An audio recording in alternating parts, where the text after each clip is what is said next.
The following was recorded during the COVID-19 pandemic through Zoom meetings in accordance with local health guidelines.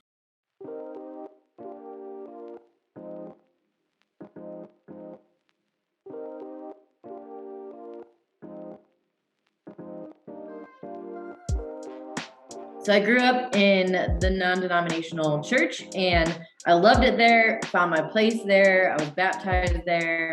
I really loved it. But then when I went away to college, I walked away from my faith after some pretty, let's just say, difficult interactions with Christians. And I had a really hard time with the church. I never really walked away from Jesus, but I definitely walked away from the church. And it was when I was about 22 years old and moved home. The only job that I could find was for a nonprofit run by Christians. And I basically just assumed walking into that office, I'm gonna hate this job because Christians are terrible people. And when I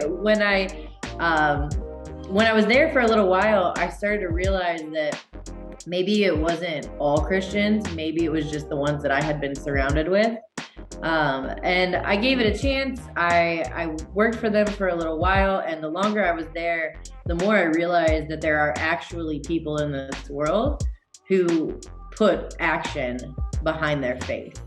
And that's really what changed everything for me, was finding people who didn't just say the name Jesus, but who actually lived the way that Jesus lived. And that's really what led me back and what helped me find my way to what is now Third Street Community Church.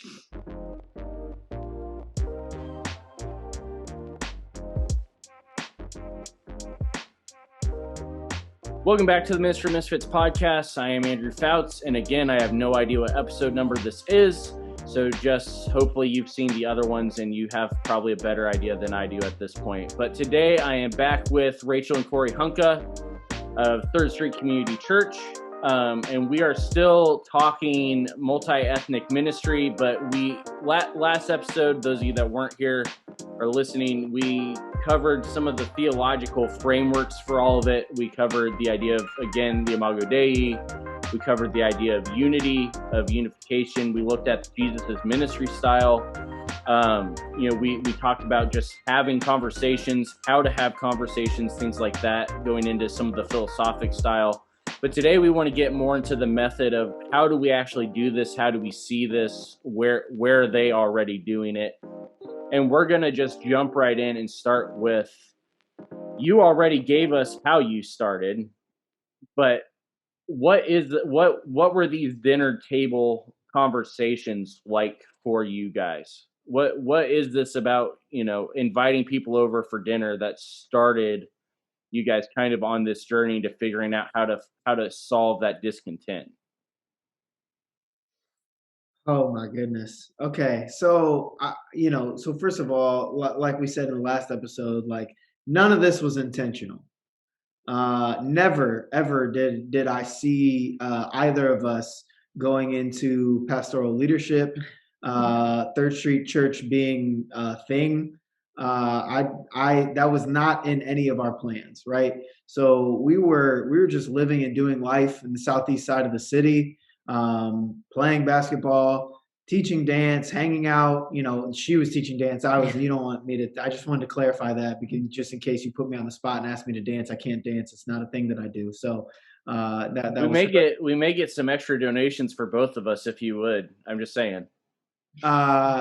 You know what, your money is green, but it's not worth it to me. So, it's just not happening. But, we were part of the school system, part of the after school programs, just doing all kinds of stuff in the neighborhood, which kind of led us to this abandoned elementary school that we are now currently sitting in, 12 years later. And when we got to that abandoned elementary school, and we began the process of kind of like renovating it, kind of did some things. But you skipped an important piece of this though. This abandoned elementary school, when you guys got this abandoned elementary school, yeah. How much did you actually pay for this abandoned elementary school? Well, I mean, we paid $1 We overpaid. Yeah, and we overpaid you overpaid, but by you, about 98 cents. yeah. Um, Now, this is, I don't know if I've actually told you, but the first memory I have of you specifically, Corey, uh, was like first or second week of one of the classes that you and I had with Greg. mhm. And you running in late as always, but this time with a newspaper, and James tagging along behind you with Yeah. the same newspaper, and you guys slamming it on the table and screaming at the top of your lungs, "We got it! We got it! We got it!" Yeah. Oh yeah. That And sounds that was the first real memory I have of you running in with this newspaper saying, "You got it! You got it! You got it!" And Greg celebrating, and me saying like, "I have no idea what's going on, but apparently it was good." yeah. You probably did see me dance that day. Which, Yeah. Yes, I did see you I- dance that I- day, which yeah. I think while Yeah. he was celebrating, I'm 99% sure I was here cleaning. clearing it out and scrubbing. Probably. Yeah. So yeah, you got this building. You overpaid 98 cents for it. No, 98 listen, Rachel- we've Rachel's said been things cleaning that it. I'll never speak of. Yeah. What is it that this building becomes? Because this is really a key piece to everything. This So that's building the is thing. not just an old elementary school. Now it's a landmark within the city. Give us, what is this building? So the dream at that point was for it to become a community center that was specifically for kids, students, teens, right? We noticed that a lot of places that, you know, you had access to play basketball or to work out or, you know, recreational space, was either charging or just wasn't a welcoming environment at that point in time for kids. And so we kind of created a space, an atmosphere. I would say it was more about like the atmosphere than the physical space for sure. For that was just safe. You could hoop, and we started. The biggest thing was we started eating together. And that is a principle that we've held on to today as we've carried out daily activity. Is that no matter what was going on in the building, we had things in the gym, we had things on the other side of the building, we had things upstairs, we had things going on all over the place. But no matter what was happening, and what group you were a part of, right? Everybody stopped at the same time every single night. Yep. We all went to the cafeteria and we all ate a meal together. And that's where a brief word was spoken. That's where we would pray together. And the most important thing I would say is we ate together. And it wasn't, I mean, definitely like the court, like being on the court together, that definitely helps, right? Being in the studio together, that definitely helps. Like there are a lot of things that, there are a lot of things that help. But nothing was as impactful as when we would be sharing meals together. And that's really where bridges started to form. And this is something where even though you guys were not officially a church yet, Yeah. this was all being run. I don't think we ever said the name. This was all being run through the Martin Center, which if you want to find out more about them or support them, we'll put the links in here. But this really, when we get down to it, the heart of what, you know, we've talked about a lot within CSRM and Overwhelming Victory is this whole idea of we want to see people actually maximize the local church and the community aspect behind it. Mhm. And that really is what at the heart of it was it was a community. It was a place for people to just come and let loose and be with people that cared about them, get good food, get some exercise. The other side of this, unfortunately, is the reality that, like we said last time with Canton, but Chalmer and I talked about this in his episode as well, of the fact that, unfortunately, in a lot of these communities that are so divided, on whether it is ethnic or racial or it's just divided by finances, there are not a lot of affordable options for kids, especially, but even for their parents or anything else. So before we keep on into the story, give a little bit of insight. What is it about the Martin Center that's different than the other stuff that you see around Canton? Why is it that kids keep coming back to this old rundown building? besides the fact that they're getting fed? Yeah. I mean, everything we do, as far as like in the gym, kids are concerned, is free. And I think that on the surface, again, like I would say about playing basketball together and stuff like that, it's helpful, right? It's certainly a factor. I'm not gonna sit here and pretend like that it's not a factor that it's free, right? That there's no membership, there's nothing like that. But I think the biggest thing is the atmosphere that has been created here, and that is entirely attributed to the staff and the people that God have placed around this place. You know, it's what keeps people coming back, is that it's not people who are looking to work at a gym. As a matter of fact, the overwhelming majority of us do not get paid. Yeah. It's more about the fact that it's people that Christ has convicted, to love our community, and it's people who have grown up here. It's people who come from far away but moved here, and everything in between. And that's what keeps people coming back for real.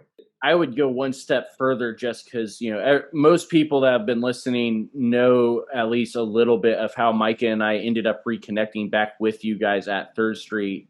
Mhm. The intentionality of the community is one of the things I think separates out the Martin Center Third Street, that community of people, compared to a lot of other churches just in general, whether it's a multi-ethnic or not, is the intentionality of people and the genuineness of wanting to actually care for their community, regardless of if they're getting paid, regardless of if they're getting press.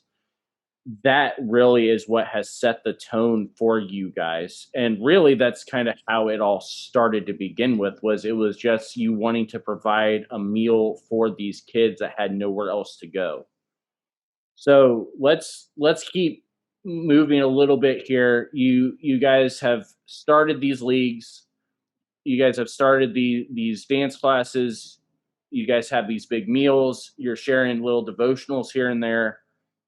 At what point do you go and realize we may need to expand this out a little bit? I don't think it's something that we necessarily realize. It's something that somebody had to point out to us. Because for us, back when we opened the Martin Center, the after school programs in the area ended at middle school at that point. And so for us, we had just built such strong relationships with the kids that we were with, that we're like, hey, we're not going to stop hanging out with them just because they aged up a grade. And people get older, so eventually they became high schoolers, and we're like, man, we're gonna need to expand from middle school to high school. And then high schoolers graduate, and then we're like, And don't leave. oh man, we got whole adults now. And then they started having kids, and we're like, now we got whole families. And so our pastor at the time, we went to him and we're like, hey, we've been a faithful part of this community for a while, but this $100 a month budget, we can't really survive on it anymore. We have multiple generations of families here, and we need a little more than $100 a month. And we weren't really going to him for money. We were going to him saying, what do we do? What's next? Yeah.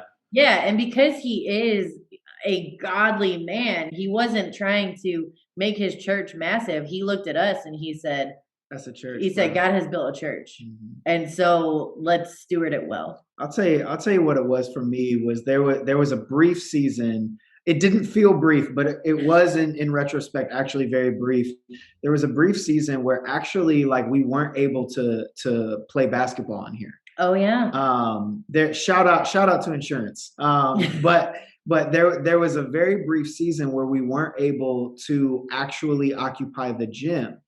And when we had to tell the community, hey, we can't hoop in here for a while, I don't know the next time we'll be able to. Everybody, many of the guys who were playing basketball with us every night were now in my basement every night. Right. And that was where I think God kind of opened my eyes to oh, this actually is different. This actually really isn't. Maybe in the beginning it absolutely was, but this really isn't about basketball anymore. This really isn't about like a safe community center anymore. This is about relationships, and that is a very different thing. And that really is why, part of the reason why we wanted you guys to come on this, because I know, Corey, when you heard what I was titling it, you just started laughing. It's like, of course you're contacting us. The whole idea of you guys just started out trying with this holy discontent of trying to figure out what it was God had for you. You see all these problems around and you're tired of it. And, like you said, you tell God, somebody's got to do something about this. And then God says, that's you. Yeah. And you just start out by going and just being yourselves and using your gifts with no expectation whatsoever other than this is what God's saying to do. And now, 4 years later, you're sitting here in the same building with the same rundown problems for the most part, although the gym pieces have been fixed for the most part. You're still sitting there, but now you got duct tape is an official sponsor of Third Street. So that's right. Well, I wasn't sure if you were talking about the period where you had to cancel your season after a guy missed a dunk and broke the backboard. Shattered the backboard. No, I wasn't talking about that. I was the referee for that game. Oh my gosh. And I got mobbed by him because not only did he miss the dunk, but wouldn't have counted anyway because I called him for traveling at half court. But that's a whole nother story there. But you guys never set out to do any of this, but God put this discontent in your hearts and you say, okay, God, what are we going to do? And both of you are trained in ministry. Both of you are trained pastors. So it's not like this was never an option. But you guys just relied on God telling you what to do at the moment to get to this point. Mm-hmm. We're going to take a quick break, and we want to kind of go through a little bit of some of the not so nice pieces of that process, and how that also led to another amazing thing that you guys have built. But we're going to take a quick break here, and then we'll get right back into it. Yep. This episode of the Ministry Misfits podcast and this awesome shirt are brought to you by Courageous Clothing Company.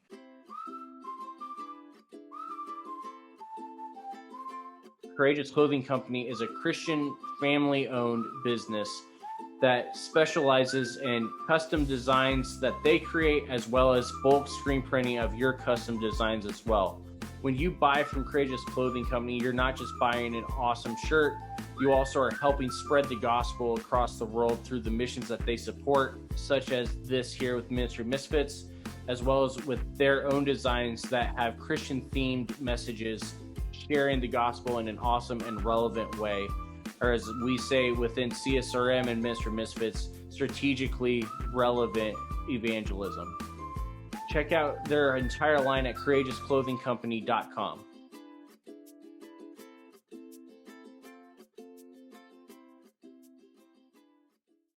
All right, so welcome back. I am still here with the Hunkas.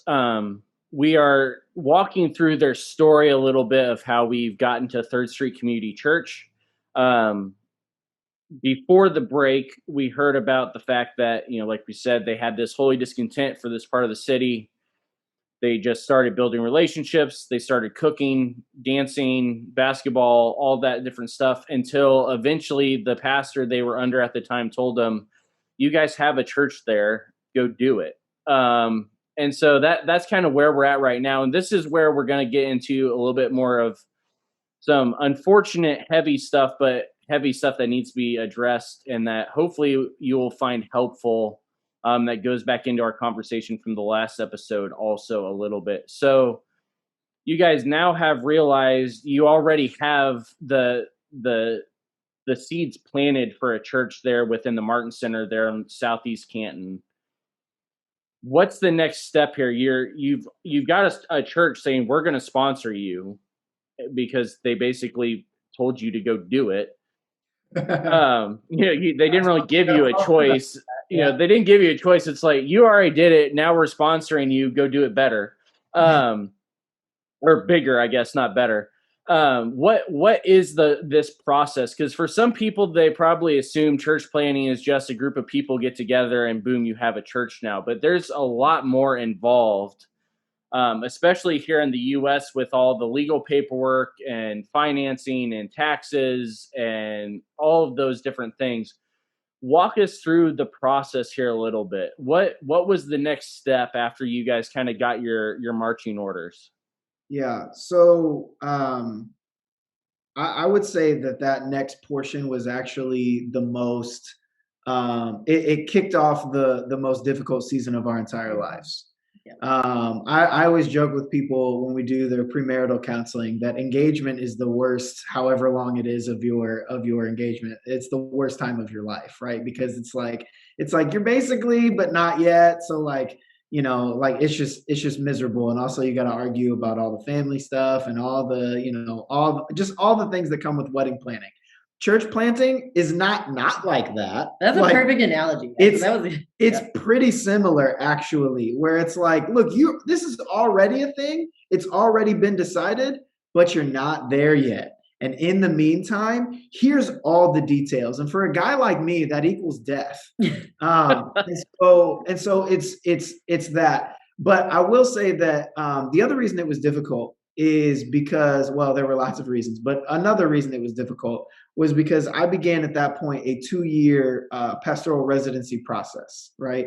That was specifically going to speak to like, look, like you're already on the ground, you already have a community, you're discipling, things are shaking in the community. That's going well, but there's a whole nother level when you're going to enter into pastoral leadership. Right.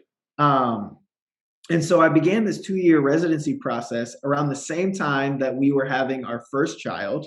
We now have 3, girl dad. And also at the same time that we were leaving that church that we referenced earlier that, we basically grew up in faith at. And so it was just a 2-year period of nothing solid, everything's up in the air, and just a full transition. And with everything else going on, it was an incredibly difficult and dark season. A part of that process for me, the whole first half of that process actually was all about self-awareness. It was all about learning about how God, like a deep dive as to like how God has wired me and how I can better lead myself in order to lead other people.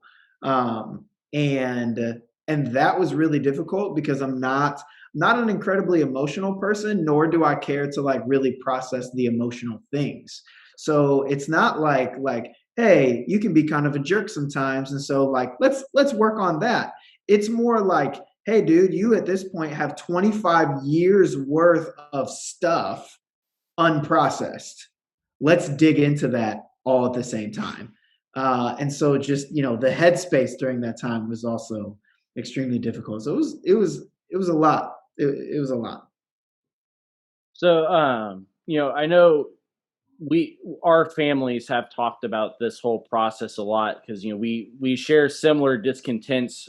We share similar strategic views, things like that.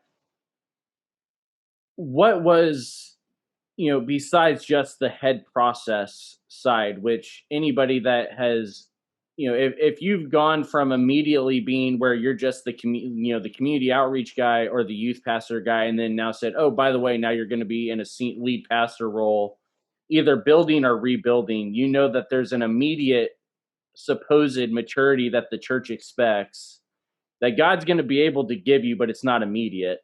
And so there's a lot of stressors there, everything, you've got your first child coming, all of this. But now you've got the other side of this, which is one of the things that is always hard, is you've got to find the financing, the training, all the fun stuff of building a church. And you and I, we've all talked about this separately, but this is important for people to hear. What was the reaction when talking to investors, talking to sponsors, talking to trainers about here's this, white family getting ready saying, we already have everything up and running. We just need help converting it to a church. And by the way, it's in Southeast Canton. What was the response that you guys typically saw? So it's important to name context, right? So this is this is before 2016. Right. Yes, that is. Yeah. This is before doing something multi-ethnic was cool, and actually like a major push. This wasn't really like a thing, and so we were getting a lot of really weird input throughout the journey, on both sides, right? So like on the one side, we had a lot of people who wanted to invest in us, but didn't necessarily believe in the part of town, right? Like the Right. side of the tracks that we're on. Literally, there's railroad tracks over there. I always make fun of people for it. Like making comments like other side of the tracks. Like it's a lot of people that still kind of have this mentality of like, but is there a better place? Is there a more marketable location? Is there a more like strategic area? So there was a lot of that kind of talk. And then on the other side too, I think one of the most painful things that I heard in our time of doing this and our time of planting was somebody telling me that that I could probably help in the process of starting something like this, but that ultimately, like, I needed to get out of the way, because God had for somebody else to lead that community. You don't look like that community, and so we don't think that you're in that leadership position. And look, there's all kinds of like, we genuinely do not have time to get into all of that. Right. All kinds of nuances there, and there's a lot of settings where I would even like affirm that person's comments, right? Like there is a place for that comment. But something that like is evident in our story is like we really never intended necessarily to do any of this. It wasn't with great intention that we came in with the white savior complex and Right. said we're going to go to this community and do all that. Like we've genuinely just been doing what God has told us to do.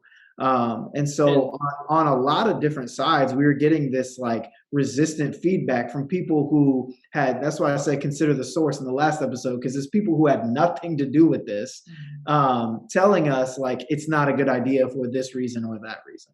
And for, this is where, I mean, we just talked about the fact that you were sitting in the classroom with me with Greg. This is where when we talk strategic relevance and, efficient, effective and all that with the rubric,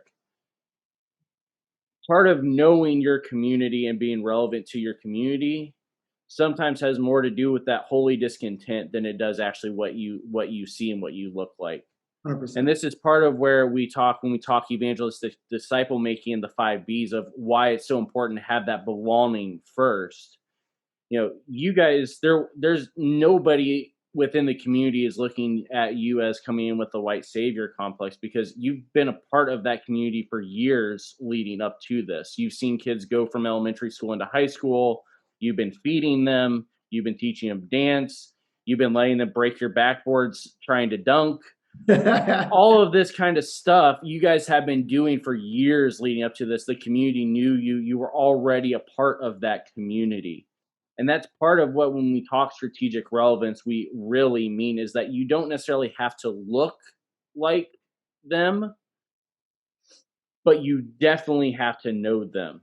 You've got to know them. They've got to know you. And there's got to be this mutual respect and the mutual of, it's not just you're inviting them over to your dinner table, but they're inviting you back to theirs as well. I would say it's important to become a part of the community to the extent that there is no them. Yeah, that's right. Exactly the thing. Like there is no them. Like we were joking during the break about, you said you were reffing the game where one of our guys broke the backboard. That was I'm gonna put his name out there. It was Trayvon. I'll give you his middle and last name if you want me to. But like it was Trayvon that did that. There isn't no them with Trayvon. That's my son. Yeah. Right. You know, that's my son. And I think that, you know, another like idea that I want to dismiss in that is the idea that you can move into a community that you're not familiar with, and in 2 years, a 2-year church planning process, have a church. Right. There's a whole backdrop, you know, like there was 7+ years before the 2-year process, before the now 5 years that we've been there, been in this church now. I mean, that we've been here. Right.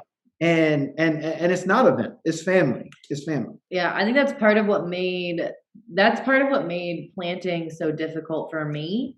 Was that he would come home, because I didn't go to the fundraising meetings. And so he would come home and he would tell me things that people said, and I'm like, they said what about my kids? Like, they said what about them? Like, I was ready to light things on fire, because I'm like, like, what do you mean? They said they don't know. They don't know my kids. They don't know my community. They don't know what we're, and so like it was personal because there was no them.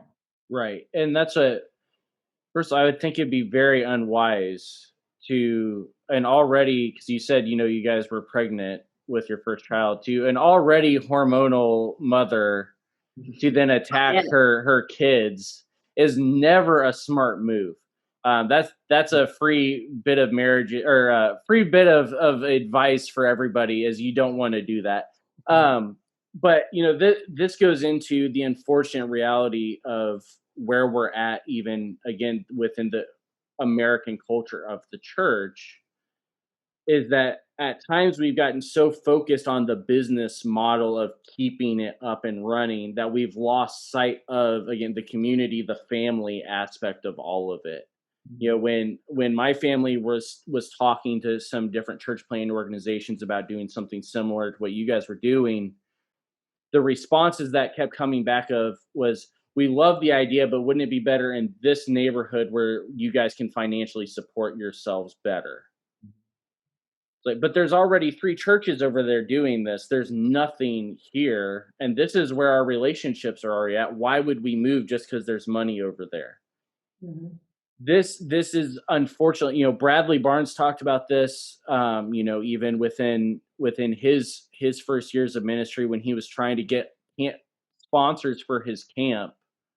As soon as he would go to them and they saw a non-white, the door closed. But as soon as somebody went in with the same plan and a white face, suddenly then the sponsors started coming in. We've gotten so upset, just like we talked about last week with a non-church setting of Christian culture, of the golden idol being, you know, the Republican or Democratic parties. The church structure itself has set up these golden idols of the business model. Go a step further than that, because there's one word specifically, and I don't remember exactly where in the story the word came, but there was one word that was used to describe your guys' plan, your guys' heart, your guys' model of wanting to see a Bible believing church set up on the southeast section of Canton that was pretty much untouched. What was that one word that was used? And you know which one I mean, so don't act like you don't. Do I? Absurd? Yes. Absurd? Why was it that, you know, you're coming in, you said people were supportive of you, just not necessarily the vision. Mm-hmm. And they said the vision itself was absurd. Why is it that this idea, if like we talked about last week, that it really is the heart of a gospel church model, and it's the heart of the gospel, and there's all of these different biblically and theological things to build on for it. Why is it that the response to not only having a multi-ethnic church, but the thought of planting a multi-ethnic church is still considered so absurd?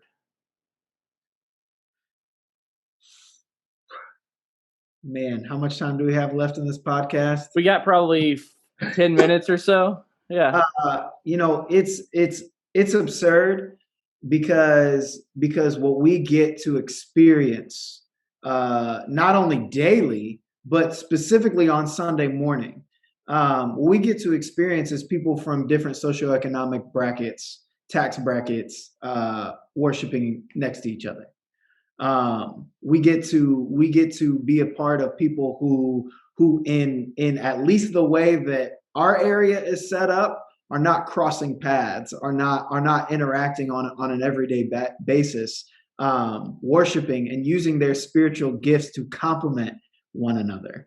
I have so many incredibly beautiful stories that would perfectly illustrate what it is that we get to experience. But I can honestly say, at least the way that where we're at in Northeast Ohio, in Midwest United States, the only place where you can live this type of life, the only family that you can be a part of, where everybody from all different backgrounds are coming to the family gathering, is the family of Jesus Christ. And at least where we're set up at in the times that we live in is completely ridiculous. It's absolutely ludicrous. It's completely and utterly absurd.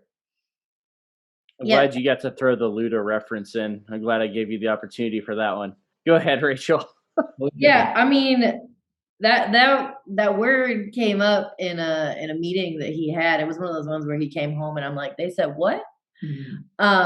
Because he shared our vision and what we saw happening here in the Martin Center, and somebody just looked at him and told him it was absurd to think that was a possibility. Which in my mind was an absurd statement, because I'm like, it's already a possibility. What do you mean? Like, it's already happening. That's what he's telling you.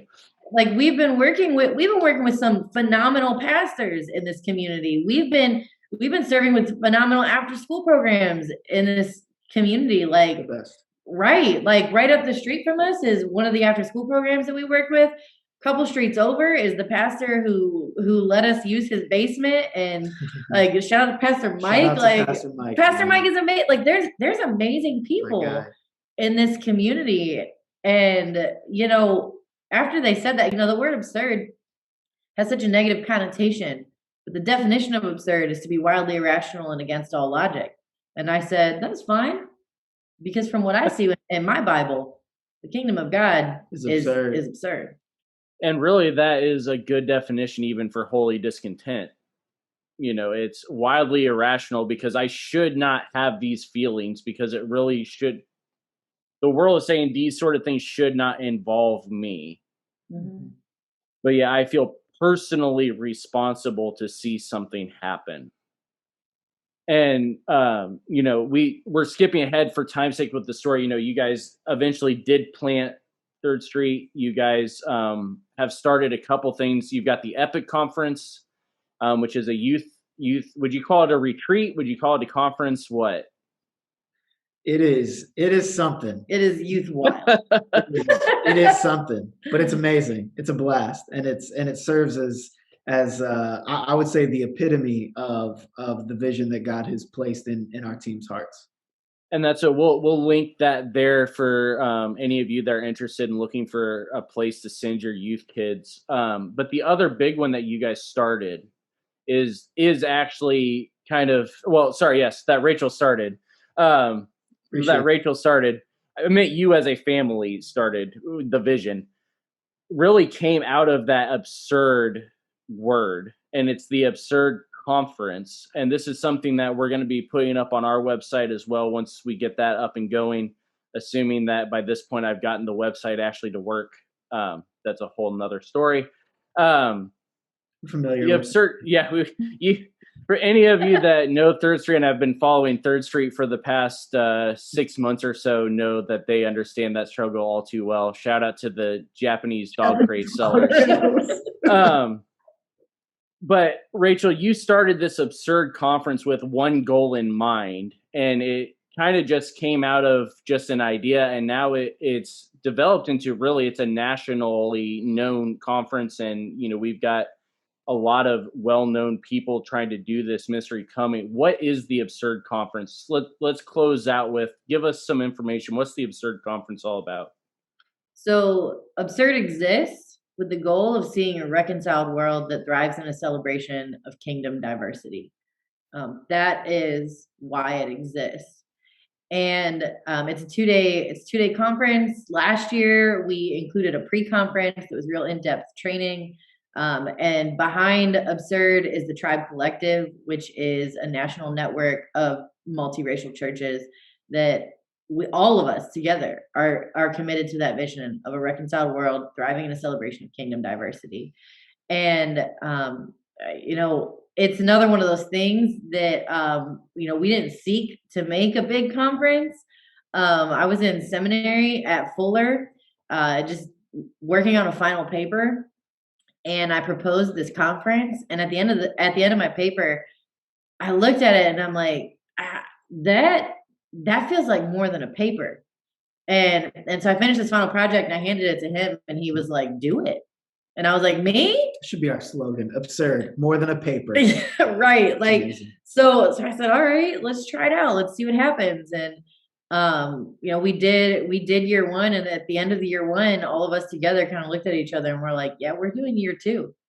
And for me, a big part of my story in our church planning journey was I had a hard time finding my place, because everywhere we went, I didn't see people like me on stage and in leadership. So you would say you were a ministry misfit? Yeah, absolutely, man. I had such a hard time finding my spot. And so that's a huge part of Absurd, is that, part of thriving in a celebration of kingdom diversity is that I want any person who is present to see someone who looks like them up front, leading and doing something. That's something that's really important to me, because EPIC stands for every person is crucial, because we wholeheartedly believe that every person is crucial in the kingdom of God. And so part of Absurd is that our goal is that whether it's main stage or hosts or breakout sessions or pre-conference or something, that there is a hugely diverse group of people in leadership, and that there is somebody who looks like you up in that stage, so that you can see and believe in what God has for you. Because the Imago Dei is all people. It says all people were created in the image and likeness of God, and all people are welcome at Christ's table. And so that's the vision behind Absurd. And that's there's still some planning going on for this year's conference at the moment, which is why we're not giving you the dates at this exact second. But if you want to find out more, what's the website, Rachel? Just absurdconference.com, and everything is getting updated regularly there. You can find the past year's sessions, the past year's podcast. You can find all of that stuff on the website, and it's going to be October 2021. But we have some really exciting things up our sleeve for this year. I'm meeting with some of the leaders in the last couple of weeks here, and I'm excited for 2021. It's anonymity will not be possible in 2021. Basically, awesome. That's what I'll tell you right now. Awesome. So stay up to date, absurdconference.com. You can also find out more about their church at 3rd Street. Third Street Church. thirdstreetchurch.com. I keep wanting to throw community. If you find Carmen, you're at the right place. Just come back the next day. Somebody had you can also find them on Facebook. You can find out more about the Tribe Collective at, I believe it's tribe-collective.net, right? Yeah. I think so. And that's what we have plans to get a few more of the tribe members on here as well. You can also hear Corey and Rachel not only in sermon form through the 3rd Street Community Church podcast that's available on all platforms, but also the Bless Up podcast, which is these two and their brother James Talbert, my man that just refuses to get on a microphone unless Corey's with him. You need her, dude. She's the only one. I know. Well, he told me it was you. Rachel told me it was her. I fully believe Rachel was the only reason that this is happening. But, go listen to the Bless Up podcast. I believe it releases just about every other week on Thursdays? Tuesdays. So you're my rival. So never mind. Don't go listen to them. Listen to me instead. Listen to us after. Yeah, listen to us. Yeah, there you go. It's first. And then, later for the afterwards come. There you go. Yeah. So anyway, we are out of time, I believe. We may be over time, so who knows? This may be one of those that ends up being a three-parter that I just cut awkwardly in the middle of Rachel talking, but we'll see. If you would like to support 3rd Street, you can donate to them off theirs. If you want to support the Martin Center, you can find all their information at the 3rd Street website as well. You can, again, find out more about the Absurd Conference, Tribe Collective through their websites. If you want to donate to the Ministry Misfits to keep us up and running, you can do that either through our anchor.fm page or by going to csrm.org/donate and selecting my name in the drop-down menu there. And again, you'll get an FO1c3 tax credit, as well as you'll be supporting not just me, but CSRM as a whole. So, Hunkas, thank you for finding a babysitter and doing this. And we will, I will see you guys tonight, actually, at the Tikva event, and we will be seeing the rest of you next week.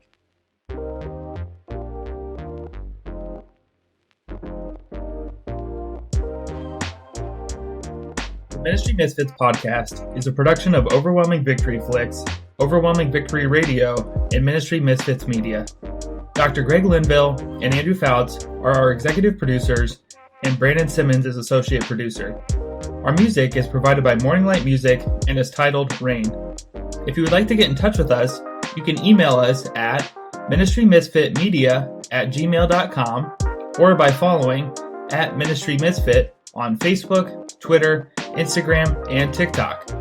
You can support Ministry Misfits at anchor.fm/Ministry Misfits or for FO1c3 credit by going to csrm.org/donate and selecting Andrew Fouts in the campaign menu. To learn more about Overwhelming Victory or to listen to our sister podcast, visit overwhelmingvictory.org.